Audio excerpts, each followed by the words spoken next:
All right. So, hey there, everybody. Good afternoon, good morning, good evening, depending on where you guys are at. I hope you all are all having a wonderful trading day so far.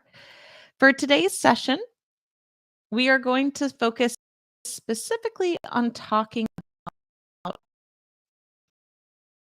now, unbalanced butterflies are a little bit more of an advanced option, just because there are a few different components to it that combine to create strategy, but I think it is one that is very cool, especially weakness that we've seen in the market this year.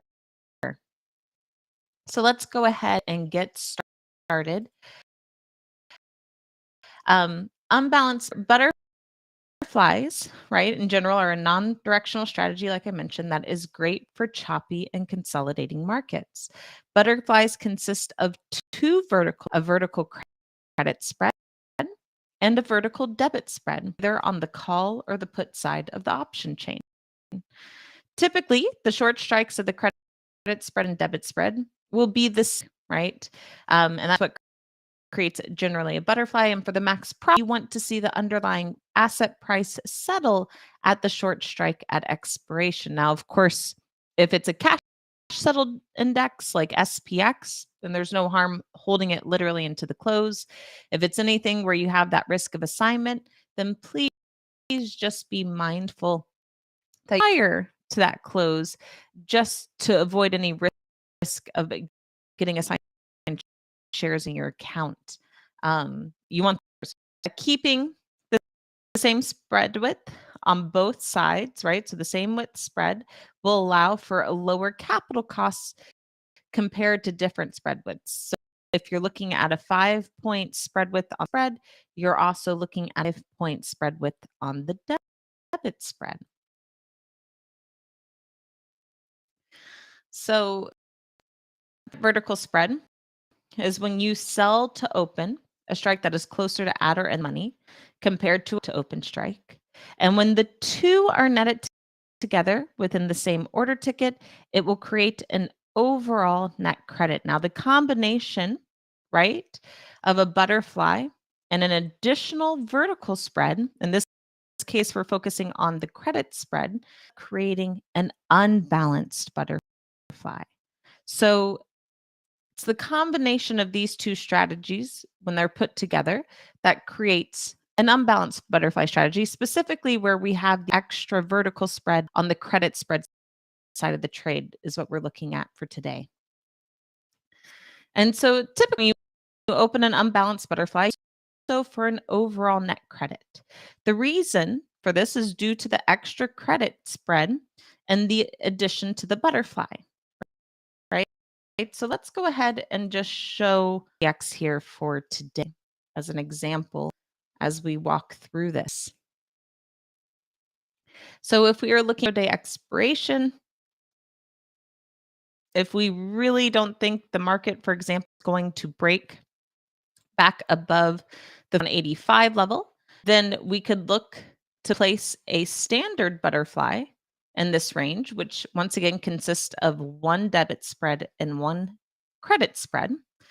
But for an unbalanced butterfly, we add an additional credit spread to this strategy. So one extra contract on the 4185 call and one extra contract on the 4195 call.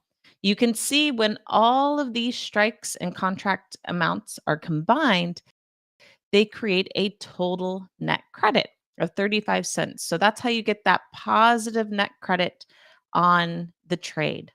The total risk for an unbalanced butterfly, however, is the spread width minus the total net credit you receive when you first open the trade. So let's go back to that example here. You can see under the max loss, if we get a fill, let's say at 35 cents, the max risk and loss that you have on this trade, the capital tied up in it, is 465.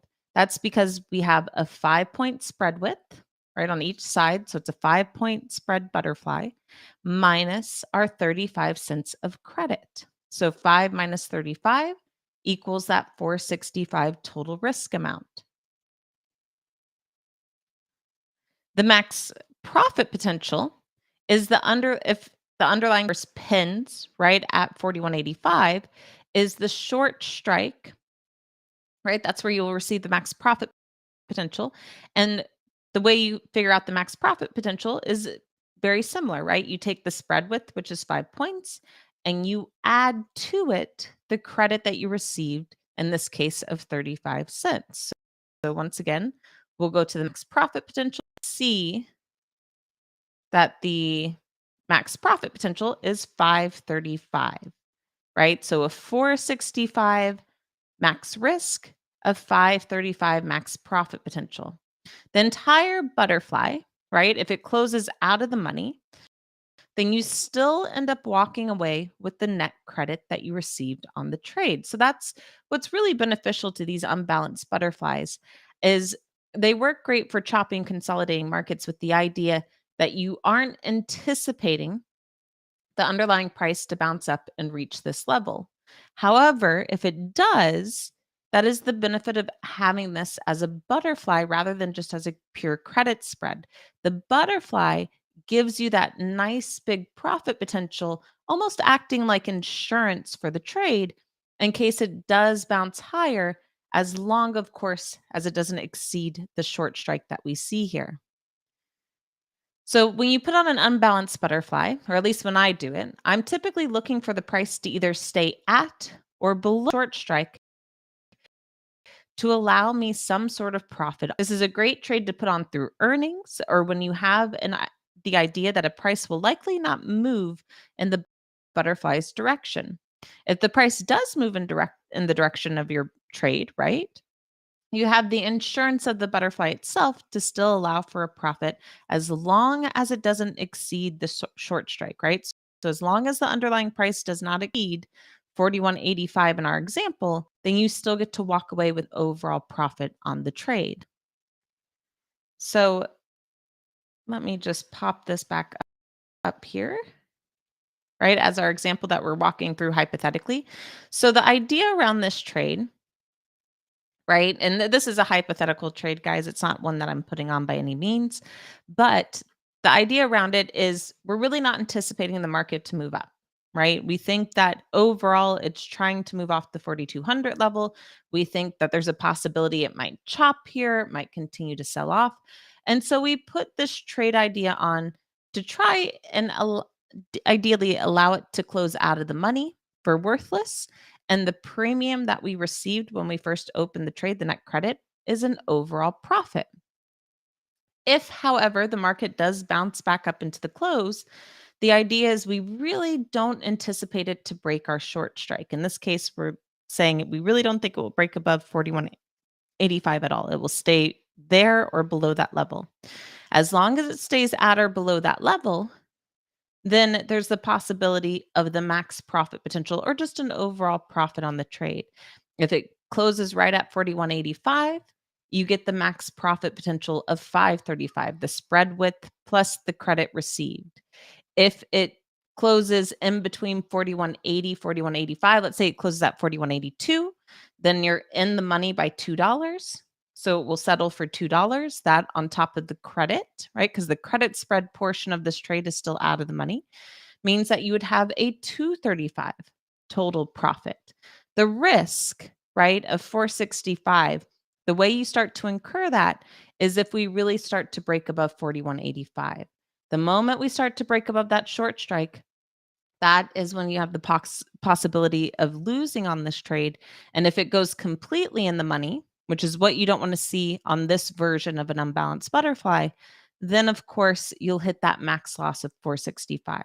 So no matter what, when you put on this trade idea, you still have to be comfortable losing 100% of your capital risk on the trade, meaning you have to be okay with having 465 of risk out there.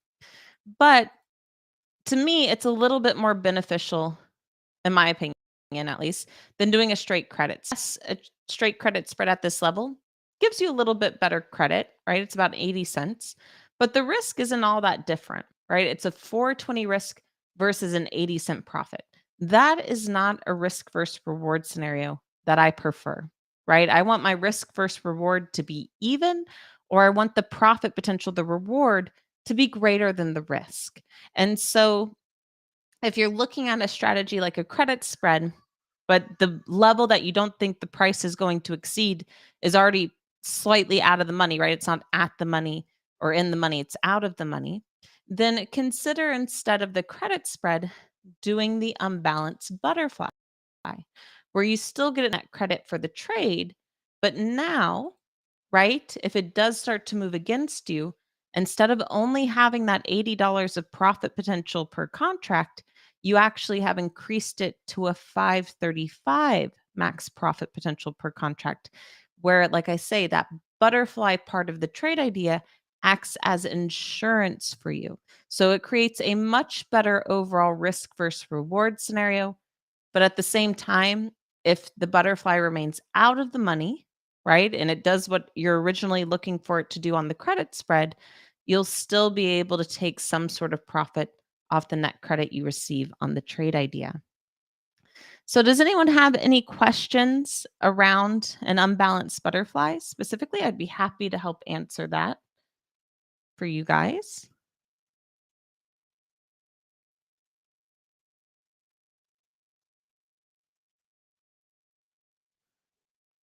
The process for selecting the short strike, great question, Earl. So, personally, the way I like to do it is I'll pull up my charts, right? And so let's say 4155, simple, and let's build that level for the week, right? So we could then go out to Friday's expiration, which is May 26th. Let's say we even give it a little bit of a buffer, right? 4155 is the 10 period simple. So let's go with the psychological level of 4150. And then that's how I personally look to put on my short strike. I select it based off of a technical level typically that I really don't anticipate the market breaking, right? So if I really think that this is going to end, if I really don't think it's going to break below the 10 period simple as support for the week, that it will maintain holding that into Friday's close, then that is how I go about my selection, with the idea that I'm really trying to play this trade purely off the premium I receive. So in this case, for this trade idea for Friday, once again, mind you, I am not opening this trade by any means. This is purely just an educational um, point of view for this options trade. I personally think 4,200 is a big line in the sand, so it's battling that right now.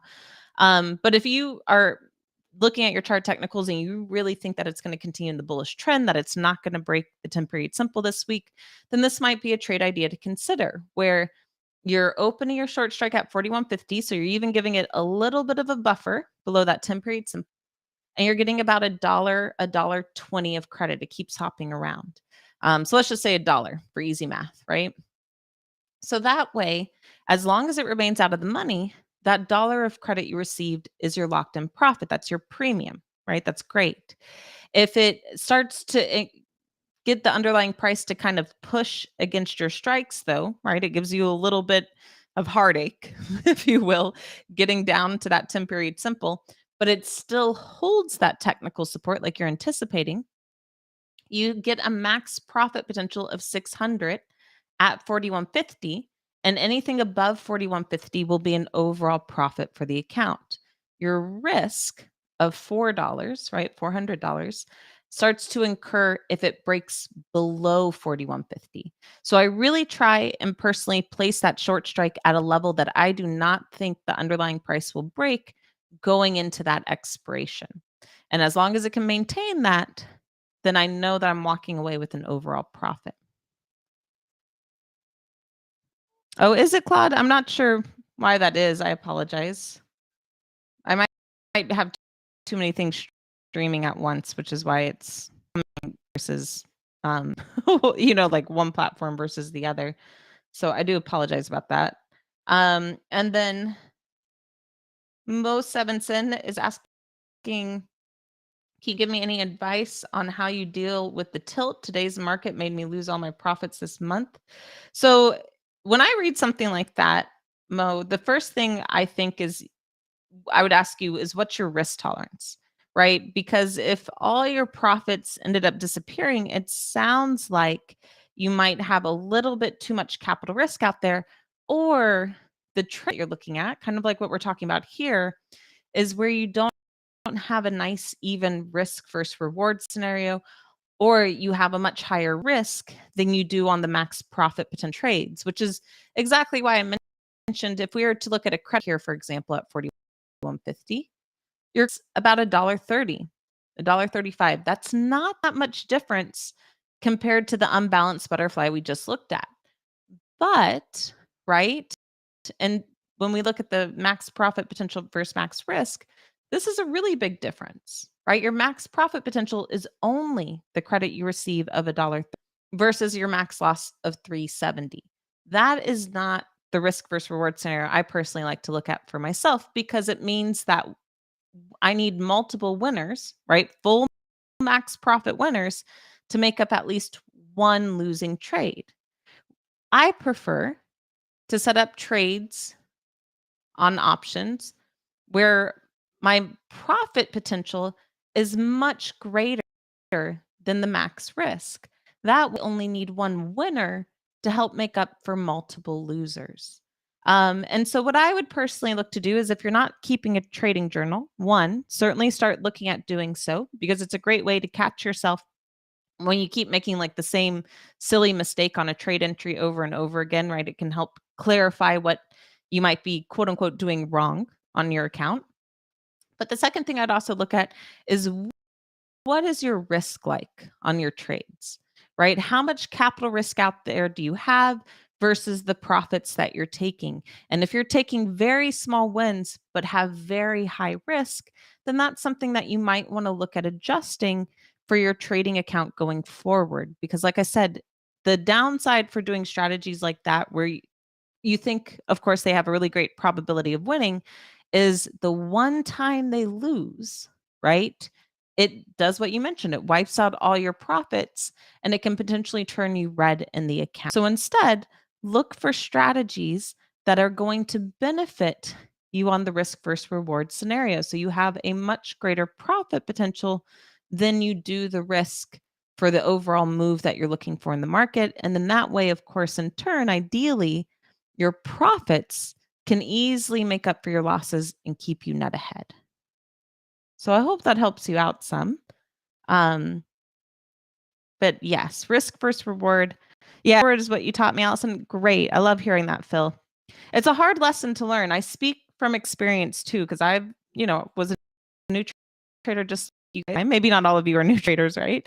But I was once a new trader, and the biggest issue I had when I first started trading was around risk. And it almost started bad for me, because my first trade was a really good winner.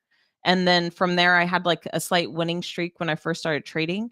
And when I took my first loss, it did just that, right? It completely wiped out my profits. And I was like, how did this happen? And so it made me take a step back. It made me reevaluate my whole trading plan.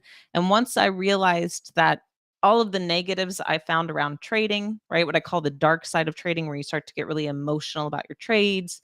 You lose sleep overnight because you're looking at futures, you're looking at what Asia's doing, how Europe opens. All of that emotion, right? And that lack of sleep bleeds into the dark side of trading. And what I found is, every time I step into that zone, if you will, it's usually because I'm outside my risk tolerance. And so what I've done now, and the way I've adapted that, is I really try and set up trades to have a really great risk versus reward scenario.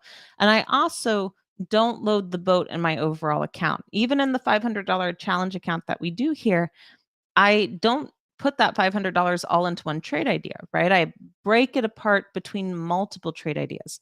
That way, if I lose on one, I still have capital left over to try and claw back that loser and turn the account back to green again, right? And that's what we want to make sure we have as traders, because once you wipe out your account, right, that's it. That's all you got, if you will, unless you, of course, put more money into it, which is not the ideal situation we want. We want to put whatever money we had to risk and pull out money and for ourselves. And so I found having that good guidance around risk versus reward has really benefited me in my trading. It keeps me from blowing out my accounts, and it helps winners offset the losers to still keep me net ahead. So really, really important concept. Sometimes it takes people a while to learn. Sometimes they just don't want to learn it. Right? That's also a possibility. Um, but that's what I personally really try and teach people about and really hone in to focus on, because I think once they have a good grasp of that, it makes their trading journey a lot easier to go through. So, and I have about a few minutes left. If anyone else has any questions around unbalanced butterflies, there is technically a different way to do unbalanced butterfly, normally with the credit spread side of the trade. But the other way to do an unbalanced butterfly contract on the debit spread side of the trade. And that is treated a little bit of the opposite, right? And instead of receiving a total net credit on the overall trade idea, it's still an overall net debit. And the idea behind this style of unbalanced butterfly is you want the underlying price to move in your favor. So in this case, we want SPX to continue to pull back into 41.50. If it hits 41.50, that's the max profit potential, as you can see here, of 860. Let's just make math simple. Let's say we get a fill on 150 net debit on this. So it's a max profit potential of 850. If it goes completely in the money, then it still has a forgiveness factor of a 350 profit on the entire trade idea, the $5 width of the spread minus the 150 cost basis here. Once again, excellent risk versus reward scenarios on these trade ideas. The downside to doing an unbalanced butterfly where the extra contract is on the debit spread side of the trade is that you do need the price to move. So if it stalls at all, right, and you remain out of the money, then you have to be okay incurring that 150 of risk. So those are two different styles of unbalanced butterflies. I personally like to focus more on the credit spread side. One, because I think it's a little bit more advantageous more often than not than just a pure credit spread. And two, I think specifically in this market with how we've currently we're hitting 4,200, and it's a really, really great strategy because that way you don't necessarily need the directional move to still allow profit on the trade idea. And San, how do I set up a debit unbalance that you do on the credit unbalanced butterfly? I look for a place in this case where I think the underlying price into the short strike. So I choose a level that I think, for this trade idea, right? I'm looking for SPX to pull back into 41.50. I set up a standard butterfly at that level. So one contract amount. And I have an extra contract on the debit spread side of the trade. So that additional contract at 41.50, an additional contract at 455. That's what creates a debit style unbalanced butterfly. And then Max is asking, do I always put on the side that is out of the money when putting on a position? Typically for a credit spread unbalanced butterfly, I do. I'll put it at the money sometimes, or I'll put it out of the money. And the reason why is because typically that's a level I'm looking to break back down into. And so if it does pull back into that level, it's my short strike in a spot where I really don't think the underlying price is going to break below it. But it's doing a pure credit spread, balanced butterfly, because like I mentioned, the butterfly portion of this trade almost acts as insurance. So just in case I'm wrong and it does pull back into that support level, like we're looking at here, for example, I'm looking still for support to hold, but then it still allows me a really nice profit potential because of the butterfly portion of the trade and where that pins at. If I put on a pure credit spread, to me, it bleeds into more of that dark side of trading, that emotion, because I see the underlying price coming down to reach my short strike. I know if it starts to get past my short strike, right, I'm really concerned. But what's happening when the underlying price gets closer to your short strike is it's increasing the value of the spread. So on a credit spread, as it gets closer to at the money, and let's say I got into this for $1.50, well, then the trade's going against me, right? I'm seeing that red in my account. And so from what I have experienced, it makes it harder to emotionally be able to hold on to that trade. Even if I still put the short strike at a level I don't think the underlying price is going to break, it makes it much harder to hold on to because you're seeing this red in your account.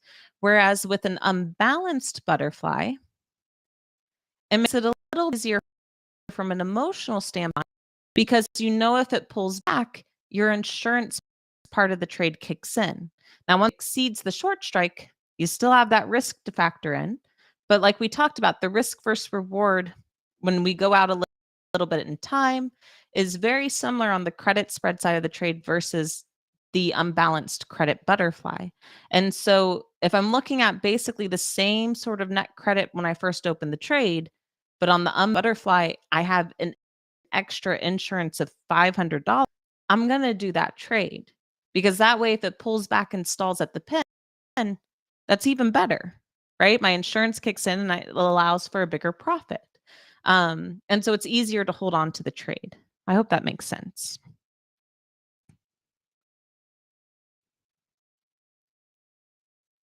And then, Sand, the advantage to an unbalanced debit butterfly is kind of the opposite, where the credit style of this trade, as long as it remains out of the money, you walk away with a profit. If you think it's going to be a greater than anticipated move and you open a debit style unbalanced butterfly, well, if it goes completely in the money, right? A standard butterfly would lose if it goes completely in the money. A standard butterfly, you want it to stay in between your two wings, which are the two bought to open strikes that you have. On a debit unbalanced butterfly, you don't care if it goes completely in the money because it still allows for some sort of profit potential. So that's the advantage to the debit unbalanced butterfly. Personally, when I look at that strategy, I'll just do a debit broken wing butterfly, which is a little different, but to each their own, right? That I know Bruce, one of our traders here at Simpler, he does these style trades and makes them for himself and his account. So it's more of a preference at that point. But the debit unbalanced butterfly gives you the forgiveness factor if it goes completely in the money, whereas the credit unbalanced butterfly gives you the added benefit of if it remains completely out of the money, you still get a profit.